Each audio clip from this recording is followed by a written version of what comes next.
The wind from the mountain peaks blew with a force that seemed determined to tear the old shingles from the roof of Miguel's humble cabin. The cobblestone streets outside were empty at this late hour, holding a heavy silence, broken only by the creak of a poorly closed door and the distant sound of an icicle falling from a tree. Winter in that small pueblo had no mercy. It seeped into your bones and made your fingers numb, even inside the house. Miguel, sitting at his kitchen table, held a steaming mug of coffee between his weathered hands. He had been listening to the wind howl against the window panes for hours. His carpentry workshop had been closed since the afternoon. No customer would dare venture out in such cold. His hands, calloused from years of working with wood, now rested motionless on the mug. He thought about his daughter, so far away in Mexico City, and how empty his house had been since she left. The clock read nearly 11 p.m. when a sharp knock at the door startled him from his thoughts. Miguel frowned. Nobody knocked at this hour in their small pueblo, and certainly not on a night like this. A knock came again, this time softer but more insistent. He stood, pulled his wool rebozo closer around his shoulders, and walked toward the door. As he opened it, the frozen air rushed in like a knife. Before him stood an elderly man wrapped in a zarap, so worn that the threads hung like dried roots. His tilted hat barely revealed a pair of dark, penetrating eyes that seemed to know him from all eternity. "Good evening," said the stranger in a calm, grave voice. "Could you give me a place to spend the night? The road has been long, and the cold shows no mercy." Miguel hesitated. It wasn't common for strangers to arrive in the pueblo without warning, much less at his home. He looked the man up and down dusty boots, cracked hands, his breath visible in the frigid air. There was something strange in his gaze, not fear or pleading, but a serenity that was unsettling. "Come in," Miguel finally answered, stepping aside from the door. "It's no night to be outside." The man crossed the threshold slowly, as if measuring each step. Miguel closed the door and returned to the kitchen. He poured another mug of coffee and pushed a plate with sweet bread toward him. "Thank you," said the visitor, taking a seat. "You have a warm home." "Warm as you can call it anyway," Miguel replied with a half-smile. "But there's some warmth here." For a moment, the silence was comfortable. Outside, the wind continued to roar, pounding against the wooden window frames. The man took a sip of coffee and closed his eyes as if drinking something more than a simple beverage. "Where do you come from?" Miguel asked. "From very far away," he replied, "though sometimes it doesn't matter where we come from, but where we're going." Miguel raised an eyebrow, but didn't insist. There was a tone in his words that made him feel observed in a different way, as if the man knew more about him than any neighbor would. And as the clock marked the slow passage of the night, Miguel didn't imagine that this encounter would be the beginning of something that would change his life forever. Subscribe to discover the rest of this story that could touch your heart in unexpected ways. The wind outside continued singing its icy song, and in the kitchen, two men shared coffee, silence, and a mystery that was just beginning to germinate. The man settled into his chair as if he had been waiting for this moment for hours. His hands trembled slightly, whether from cold or road weariness, it was impossible to tell. Miguel observed him cautiously, not taking his eyes from the man's measured gestures. "Here, have more coffee," Miguel said, sliding the pot closer. "It helps against the cold." The visitor smiled barely, the smile of someone unaccustomed to receiving gestures of kindness. He took the mug and held it between his hands, absorbing the warmth before taking a sip. "Good coffee," he commented, letting the aroma fill the air. "It reminds me of one I had many years ago in a pueblo not far from here." Miguel frowned. "In what pueblo?" The man paused. "I don't remember, or perhaps I don't want to." There was something in his tone that seemed to hide more than it said. He wasn't evasive like a liar, but rather selective, as if his words were pieces he only placed at just the right moment. Miguel broke off a piece of sweet bread and left it in front of him. The man took a bite, tasted it, and closed his eyes for a moment. "It has the taste of hands that work with love," he said, almost like a prayer. The phrase unsettled Miguel. "And what do you do?" Miguel asked, trying to discover who he was. The visitor smiled again, but this time his eyes shone with a strange gleam. "I walk, I help when I can, I listen when allowed, and occasionally I rest." Miguel felt a mix of curiosity and unease. It wasn't common for a stranger to talk like this. Besides, the man didn't seem anxious or frightened. He was there as if time didn't matter to him. "What's your name?" Miguel asked directly. The visitor looked at him intently, and for a moment Miguel had the sensation that his gaze pierced through him, as if seeing beyond his skin and his history. "Names change depending on who says them," he replied. "Tonight you don't need me to have one." Miguel didn't know what to say.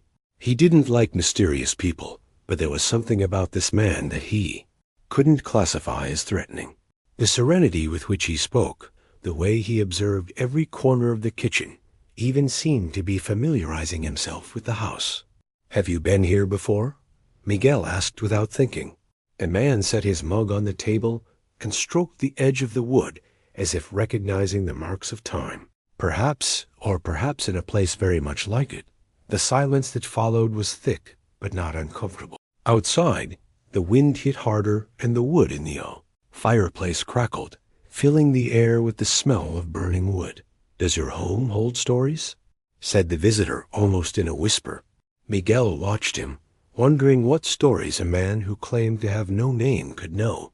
The night advanced slowly. Between sips of coffee, the visitor told small anecdotes about dusty roads, rivers he had crossed on foot, and sunrises in places where the sky seemed bigger. He never said exactly where he had been or where he was going, but his words carried a weight that commanded attention. Miguel, without realizing it, began to relax. There was in that voice a calm that made you forget the cold. However, in the back of his mind, something told him that this man brought with him more than just stories. When finally the visitor set down the bread, Miguel had the strange certainty that that night would not end like any other. Something had installed itself in his house, invisible but present, like a seed beginning to germinate in silence. Dawn arrived, wrapped in a dense fog that seemed to cling to the streets like a damp blanket. Miguel woke early, moved by the habit of opening his workshop before others. But that morning the first thing he noticed was the silence. He heard no footsteps or voices, only the dripping of water accumulated on the roof, falling onto the yard. He looked for the visitor in the small room, where he had laid out a sleeping mat and a blanket. It was empty. The worn Zareb no longer hung on the chair, and the cold air told him the door had been opened before dawn. Miguel stepped outside and looked in both directions. Nothing, not a trace of footprints on the wet cobblestones. He stood for a moment, feeling that dull unease that settles in your stomach. He didn't know whether to feel relieved that the man had left without trouble, or worried that he hadn't been able to say goodbye. He walked to the plaza to buy fresh bread. There the first to greet him was Don Chuco, his neighbor, a man with a hoarse voice and a thick mustache who had spent years watching stories and gossip pass down the main street. "And that visitor you had last night?" he asked with a curious smile. Miguel stopped, surprised. "How did you know?" "I saw the light on late, and when I went to close my door, I saw him enter tall, thin, wearing that Zareb like it came from another era," Tom explained. Miguel nodded, remembering every detail. "Yes, he came asking for shelter." Don Chuco set the basket of bread on the bench and leaned in. "A bit. I'm going to tell you something, and I don't want you to think I'm crazy." That man could have been Jesus. Miguel let out a short, incredulous laugh. "Come on, Chuco. Don't start with your stories." "I'm serious," the neighbor insisted. "My grandfather used to say that every so often he appears like that, on cold nights in humble clothes, asking for shelter.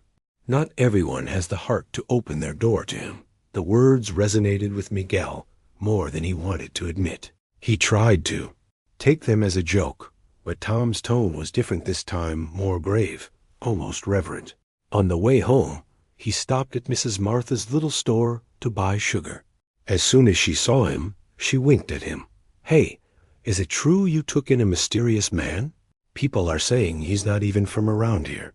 Miguel sighed. He was just a traveler with cold, nothing more, but rumors spread faster than the wind. When he stopped by the church to deliver some wood, the church caretaker looked at him with a mix of curiosity and respect. "They say you gave him coffee and bread." "What a blessing, brother." Miguel left the delivery and walked away without responding. He didn't understand why a simple gesture of hospitality had become a topic of conversation in every corner. The rest of the day, while working in his shop, the image of the visitor kept returning to his mind. His penetrating eyes, the strange phrases, the calm with which he drank the coffee. Miguel remembered that he never told him his name, never explained where he came from, and seemed to know his house without having seen it before. That evening, as he locked the workshop door, Miguel felt that something within him had changed, though he couldn't explain what. Outside, the wind again traveled the Pueblo streets, carrying with it murmurs, and among them the persistent echo of Tom's words. It could have been Jesus. He lay down without appetite, staring at the ceiling, wondering for the first time in many years if his faith was as solid as he believed. Sunday dawned with a clear sky, but the cold still gripped like it refused to release the night. Miguel rose early, more out of habit than desire, and prepared to attend Mass. He rarely missed it, although in recent years his faith had been pushed aside by routine and by wounds that never healed since his wife Elena's death. On the way to church, he ran into Mrs. Martha, who smiled mischievously. "They say even saints have visited your house," she joked.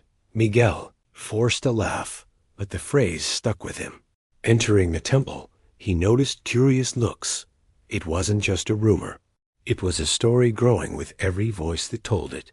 He sat in his usual pew at the back and listened to Father Julian speak about the passage from Matthew 25. "For I was hungry, and you gave me something to eat. I was thirsty, and you gave me something to drink. I was a stranger, and you invited me in." The words pierced him like an arrow. He felt it was no coincidence hearing them now. He remembered the times he had closed the door to traveling salesmen or children asking for treats on Halloween. He also remembered his wife's cold voice when she said she would stay in the capital and only come back to the Pueblo on rare occasions. At the end of Mass, Tom caught up with him. "I'm serious about this, Miguel. Not everyone would have the courage to open that door. Many would have left him outside." "I don't know if it was courage or simple instinct," Miguel replied. "What I do know is that I can't stop thinking about that man." Tom gave him a pat on the shoulder and walked away. Miguel remained alone in the Pueblo Square, watching children play with toys and women arguing over prices at the atoll and tamale stands. In the distance, he heard a group of men laughing. One of them, John, who always had a loose tongue, commented loudly, "See? Now Miguel thinks he's a saint for giving coffee to a stranger." The group's laughter burned inside him. He didn't respond, but clenched his fists. He walked back home with a heavy heart. In the solitude of his kitchen, he poured himself another cup of coffee and sat staring at the cold fireplace. Father Julian's words and John's mockery mixed in his head. He didn't know what to think. Had he done something special, or simply a common gesture that everyone was exaggerating now? The image of the visitor returned again and again, the serenity in his face, the way he held the mug, as if grateful not only for the drink, but for the very act of sharing. And with that image came Elena's voice in his memory, reminding him of that phrase she used to repeat. "You never know if who knocks on your door is an angel in disguise." Miguel sighed and rested his forehead in his hands. He didn't want to admit it, but something in that experience was stirring things he had buried. His dormant faith, forgotten compassion, the idea that he could still open his heart without fear of losing. That night, as the cold seeped through the window cracks, he promised himself to be more attentive, not only to the people who came to his door, but to the small gestures that might be signals. What he didn't know was that this promise would soon be tested in ways he never could have imagined. Monday began with a gray sky and light mist that dampened your clothes in minutes. Miguel opened his workshop early, determined to concentrate on work, to stop turning over the conversations of the past few days. On the table, he had pieces of a cabinet that a customer from Mexico City had ordered urgently. It was a large job, and the payment would allow him to catch up on what he owed to the hardware store. As he ran the sandpaper over the edges, he heard footsteps approaching. He looked up and saw Don Aurelio, the owner of the hardware store, a stocky man with a perpetually furrowed brow and a grave voice. "Good morning, Miguel," the merchant greeted without much warmth. "Morning, Don Aurelio. I'm just working on the order I told you about," the merchant interrupted with a sharp gesture. "Your bill is past due." "I can't wait any longer."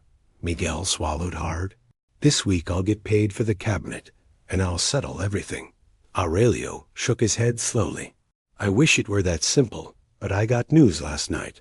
The customer canceled. Says he'll get furniture from Guadalajara instead." The blow fell like a stone. The project canceled, but it was already advanced. "That's not my problem, Miguel. What is my problem is that you owe me 3 months of wood and nails. If you don't pay by Friday, I'll have to take your tools." Miguel felt anger rising in his face, but he took a deep breath. "Don't do that, Aurelio. If you take my tools, I can't work and even less pay you. You have 4 days. The man answered before leaving, his boots echoing on the snow-covered ground.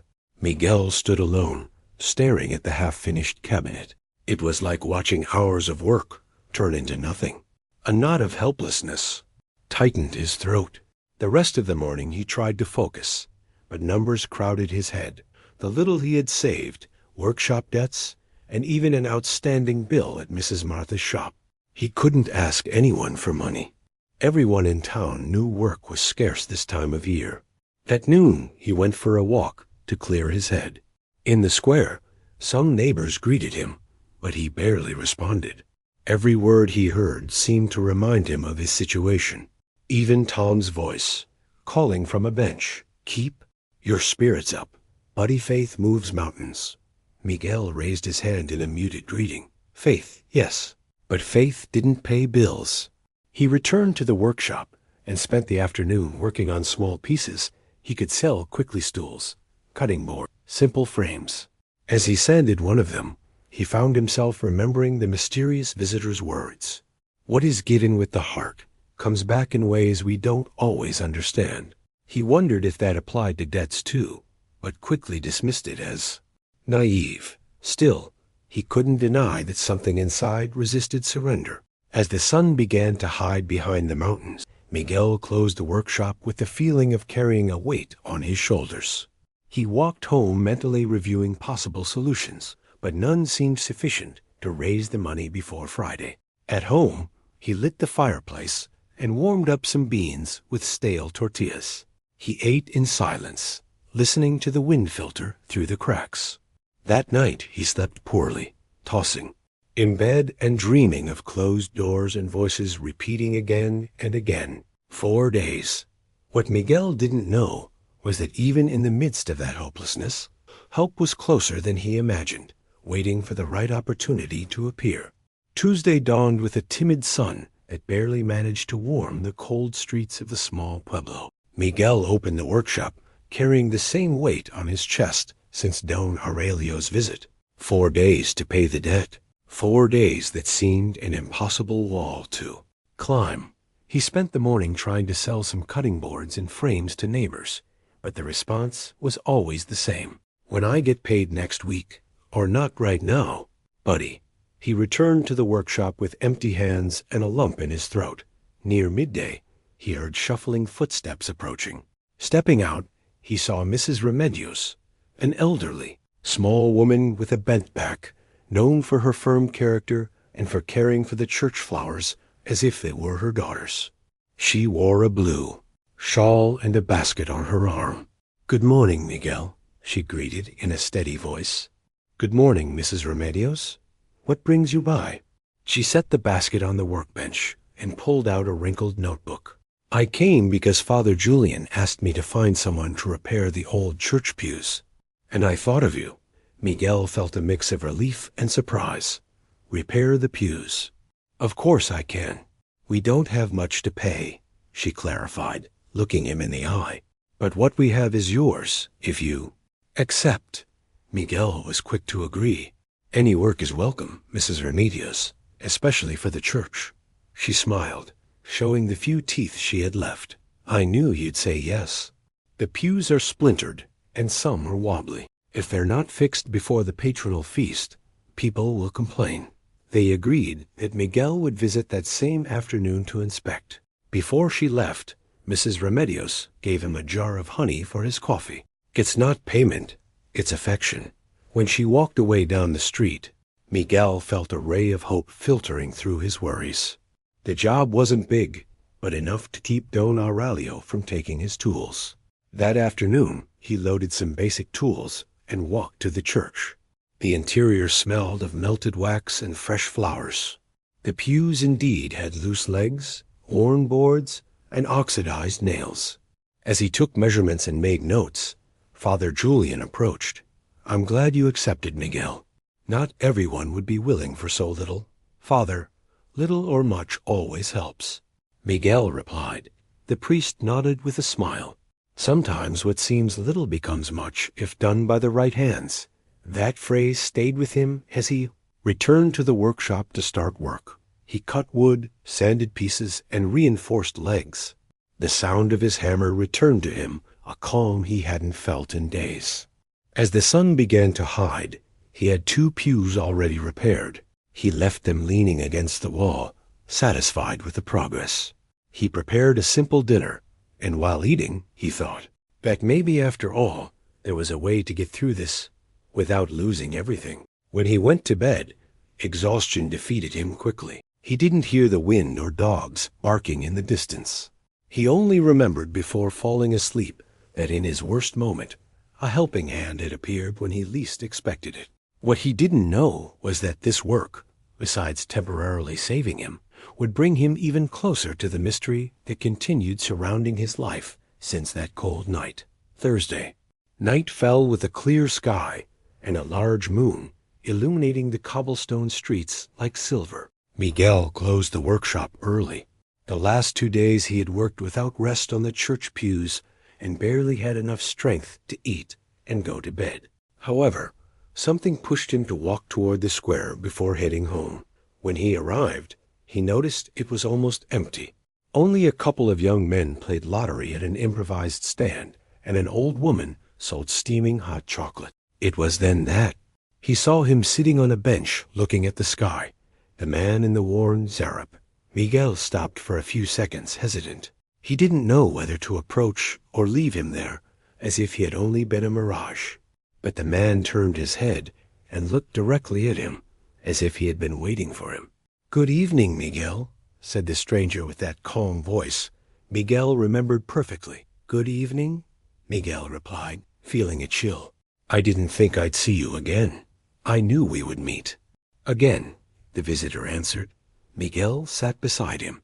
From here the view of the square was peaceful, streetlights lit, the smell of hot chocolate mixing with fresh bread from the nearby bakery. "Last time you left without saying goodbye," Miguel said. "Sometimes goodbyes aren't necessary," the visitor answered. "What matters is what remains in the heart." There was a brief silence.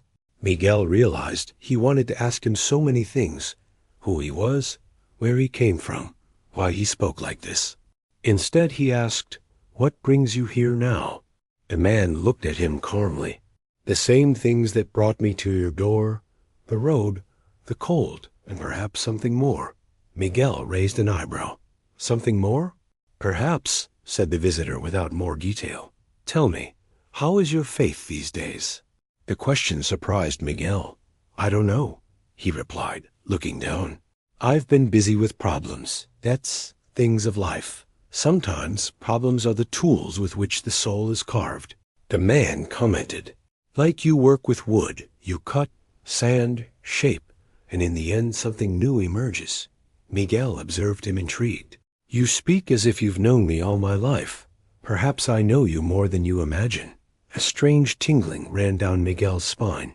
He wanted to insist, but the man changed the subject. How is your work? Repairing pews for the church. It won't save me from all my problems, but at least I won't lose my tools. The visitor nodded. That's good. Never underestimate what your hands can build, even if it seems small. The conversation continued for a while longer, alternating silences and phrases that to Miguel seemed to have double meaning.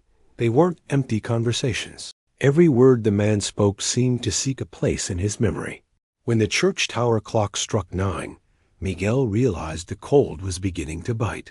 We should go. There aren't enough blankets out here. The visitor smiled. I always carry my coat with me, he said.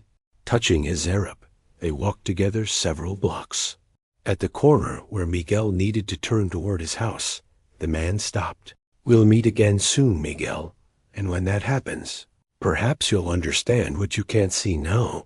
Without giving him a chance for more questions, he walked away down a side street. Miguel stood watching his figure fade into the darkness, feeling the same sensation as the first night that this man carried a mystery impossible to ignore. He returned home, with his mind in turmoil, knowing that something was about to change, though he couldn't say what. Friday dawned with a strange feeling, as if the pueblo was holding its breath. Miguel worked from early morning on the workshop, determined to finish the last pews for the church before delivering them. The smell of fresh-cut wood mixed with varnish, and the constant hammer strikes marked the rhythm of the morning. At noon he stepped out to take a board to the back storage. That's when he smelled something different, a dry, acrid smoke not from the fireplace. He rushed back and saw a small inferno. A spark, maybe from an old wire, had caught a pile of dry wood shadings next to the workbench. The flames climbed quickly up the wall, fed by varnish and wood. No, no, he shouted, looking for the water bucket. He threw the first load on the fire, but it barely weakened it. He ran into the street calling for help, and within seconds, several neighbors came running. Tom appeared with another bucket, Mrs. Martha with a wet blanket, and 2 young men began hitting the flames with shovels. The smoke made eyes burn, and the heat scorched skin at a distance. Miguel worked without thinking, driven by pure instinct, until after endless minutes they managed to extinguish the fire. The workshop fell silent, broken only by labored breathing. The blackened wall, the shavings turned to ash, and 2 completely burned pews were the immediate toll. Miguel collapsed onto a chair with trembling hands. It could have been worse, Tom said, still breathing hard.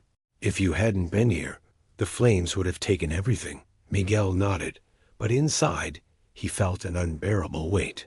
2 days of work had gone in minutes, and worst of all, he'd have to redo the pieces without time or spare resources. Mrs. Martha put a hand on his shoulder. Take heart, son. Wood burns, but hands remain. The phrase struck him strangely, as if he'd heard something similar before. He remembered the visitors. Words in the square. What burns isn't always lost. A chill ran through him. Thank you all for helping, he finally said with a hoarse voice. Slowly the neighbors left. Miguel stood alone, staring at the fire marks like wounds on his own body. He looked at the half-destroyed workshop and felt a mix of sadness and pride. The fire had devoured part of his work, but not his will. As long as he had these hands and some wood, he could still rebuild what was lost. What Miguel didn't imagine was that, in a few days, those same hands would receive help from places he never thought to look. Saturday dawned with clear air, as if the overnight rain wanted to erase the traces of the fire. Miguel woke before sunrise, still with the smell of smoke impregnated on his clothes and hands. He dressed in silence, had a quick coffee, and went straight to the workshop. The first thing he saw were the black marks on the wall and the ashes on the floor. But instead of sinking into despair, he took the broom and started cleaning. Each shovel of burned debris was a small act of resistance. He hadn't been working long when he heard footsteps outside. It was Tom with an old cap and a wide smile. I came to see if you needed a hand. Hands are always needed, Tom, Miguel replied gratefully. Minutes later, Mrs. Martha appeared with a thermos of coffee and a bag of rolls. So you can work with energy, she said, leaving them on the table. And so, one by one, more neighbors began arriving the Rivera. Brothers with extra boards, Lupita with nails and screws. Even two young men Miguel barely knew brought a can of paint forgotten in a warehouse. Miguel felt overwhelmed. I don't know how to thank you all. You don't think. You just do it, replied Mrs. Remedios, who had arrived with a bunch of flowers to ward off sadness. That's how we are in this pueblo. With all those hands, the work progressed quickly. They repaired the wall, sanded new boards for the pews, and straightened the space so Miguel could keep working without tripping over debris. The sound of hammers and saws mixed with laughter and conversation. During a coffee break, Tom commented, You know, Miguel, sometimes people need a reason to come together. Today that reason was you. Miguel smiled, though with a lump in his throat. He wasn't used to receiving so much support. He'd always been one to solve things alone, without asking for help. But that day, he understood that allowing others to help didn't make him weak. By mid-afternoon, the workshop seemed different, not just cleaner and repaired, but filled with a different energy. Miguel returned to work on the pews with renewed determination. While some neighbors offered to sand or hold pieces, Mrs. Remedios quietly approached and handed him an embroidered handkerchief to dry sweat and to remember you're not alone. He put it in his pocket, feeling those words carved deeper than any hammer strike. When the sun began to set, most people said goodbye. Miguel stayed a while longer, refining details. In the silence that followed, he thought about how a place that seemed defeated in the morning now had new life, and he couldn't help but remember the mysterious visitor again. His words echoed in Miguel's mind. Never underestimate what your hands can build, even if it seems small. It was as if that man knew this moment would come. He closed the workshop late at night, with aching hands but a light heart. Walking home, he saw the lit square, and in the distance thought he saw a figure in a worn zarep sitting on a bench. He blinked, and it was gone. He said nothing but smiled to himself. Maybe it was his imagination, or maybe not. Sunday morning found Miguel adjusting the back of one of the finished pews when he heard a soft knock on the workshop door. Opening it, he found Tom with his hands in his pockets, and an expression he hadn't seen before, a mix of intrigue and seriousness. Got a minute? He asked. Of course. Come in. Tom entered, looked around as if making sure no one else was there. Then he said quietly, I need to tell you something about that man you took in that cold night. Miguel looked at him carefully. Go ahead. The night I saw him enter your house, I went out later to leave a bag of grain at the church. And there he was, sitting in the front pew with his head bowed like he was praying. Miguel frowned. And what's strange about that? That's not what's strange. The strange part is I stayed to wait for him. And when the church tower clock struck midnight, I saw him stand up, walk to the altar, and disappear. Miguel let out a nervous laugh. Disappear? Like he just vanished?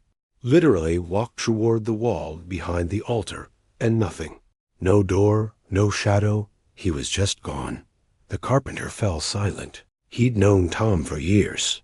The man could exaggerate stories, but never invented something so concrete. Are you sure about what you saw? Miguel insisted.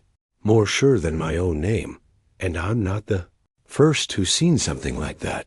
My grandfather used to tell me that about 50 years ago, during another cold night, a man in a worn zarep entered the church and disappeared the same way.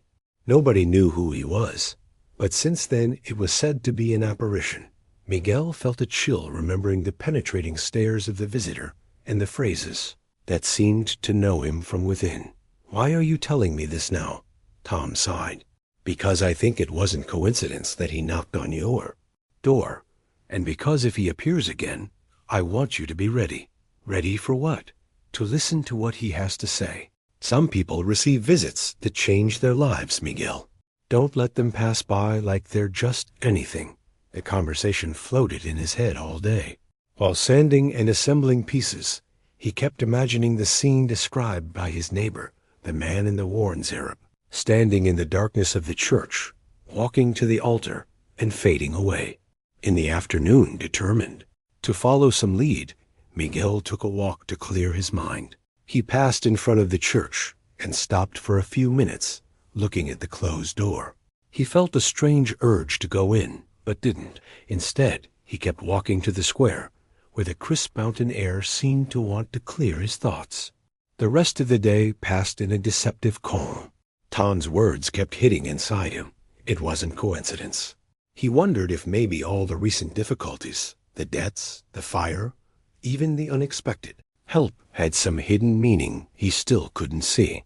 When night came, before closing the workshop, Miguel lit a candle and placed it on the bench he had been working on. He wasn't sure why he did it, but it seemed like a necessary gesture, as if somehow he wanted to invite that mysterious visitor to return. While watching the small flame, he felt that the waiting was just beginning.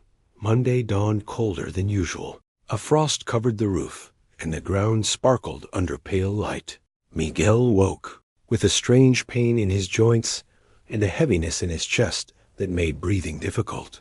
He thought it was accumulated tiredness, but as the morning advanced, his body sent clearer signals: chills, fever, and cold sweat drenching his forehead. He tried to keep working in the workshop, but when he lifted a board, he felt his strength abandoning him. He leaned on the table to keep from falling and understood he couldn't continue. He closed the workshop and walked unsteady until home. Each step seemed to weigh double, and the cold air scraped his lungs. At home, he lit the fireplace to warm himself and wrapped himself in 2 blankets. The fever caught him quickly, pulling him into a state between sleep and waking. In the middle of that delirium, he saw him. The visitor was there, sitting beside his bed, observing him with a serenity that didn't fit the urgency of the moment. "Your work still isn't finished," he said in a firm but soft voice. Miguel wanted to ask what that meant, but heat and exhaustion dragged him back into unconsciousness. When he opened his eyes again, there was no one. A knock at the door made him react. With effort, he stood and opened it. It was Mrs. Remedios, holding a pot wrapped in cloth. "I saw you close the workshop early and knew something was wrong." "It's just a cold," he tried to minimize. She looked at him sternly. "With this cold, a cold poorly cared for becomes something worse. Come on, lie down. I brought chicken broth and chamomile tea with honey." Miguel obeyed without protest. While eating slowly, Mrs. Remedios began telling him stories about when her late husband got sick and how in those days she understood that caring for someone was also a form of love. "Life, Miguel, is lived serving others. We're not here to keep everything for ourselves," she said as she adjusted his blankets. The words echoed deeply. He remembered all the hands that had helped him after the fire, neighbors who had brought wood, coffee, nails, and now her caring for him like family. For 3 days, Mrs. Remedios came every morning to check on him, bringing hot food and remedies.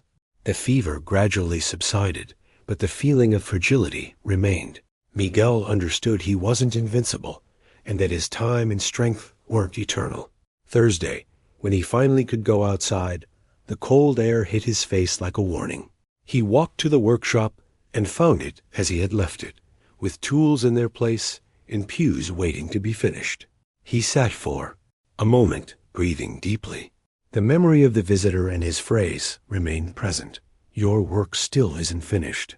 Miguel didn't know if he meant the pews, the workshop, or something bigger he still couldn't see, but he was clear that if there was work to finish, he had to gather strength to do it. That day he lit the fireplace in the workshop and started working again, more slowly, but with the determination of someone who knows each day counts. What he didn't imagine was that the next step in that work would bring him closer than ever to the true meaning of his encounter with that mysterious man. Friday dawned clear with a sun that lit the mountains and made drops of dew shine on metal roofs. Miguel felt stronger after the days of rest, though still with some tiredness in his body. Entering the workshop, he observed the already repaired pews, and a thought installed itself with force. He didn't want to limit himself to fulfilling the order. He wanted to leave something that would transcend. That same day, when he brought the finished pews to the church, he approached Father Julian. "Father, I was thinking, what would you say if I made a special pew for the altar? Something different that symbolizes hope?" The priest looked at him surprised. "Miguel, that would require more time and material." "I know," he replied. "I'm not asking for extra pay. I want to do it as a promise." "A promise? To whom?" Miguel hesitated for a second. "To myself and perhaps to someone else." Priest smiled, understanding more than Miguel was willing to say. "Then go ahead. The church always has room for an act born from the heart." That same afternoon he started working. He selected pine boards he had saved for a special project and sketched a different design from any other he had made. Curved back with carved wheat and olive branches, symbols of life and peace. In the center, he planned to place a small cross inlaid in darker wood. As he worked, neighbors passing by the workshop stopped curious. Lupita brought a jar of varnish she had left over. The Rivera brothers donated a couple of new boards. Mrs. Martha brought sweet bread so he wouldn't work on an empty stomach. The workshop filled with voices, laughter, and the constant sound of tools. Miguel noticed that without planning it, that promise was becoming a collective project. Each person who helped left something of theirs in the work: a nail, a brushstroke, advice. When night fell, Miguel was sanding the back window fock. He heard firm footsteps behind him. He turned, and there stood the visitor in his worn zarap, standing in the darkness, observing in silence. "You came back," Miguel said without surprise this time. "I never fully left," the man replied, approaching. He stopped in front of the pew and ran his hand over the wood as if he could read its history. "It's good work, but what makes it special isn't the wood, but the hands that touch it and the hearts that wait for it. It's not just a pew," Miguel clarified. "It's something I want to leave for the church and the pueblo."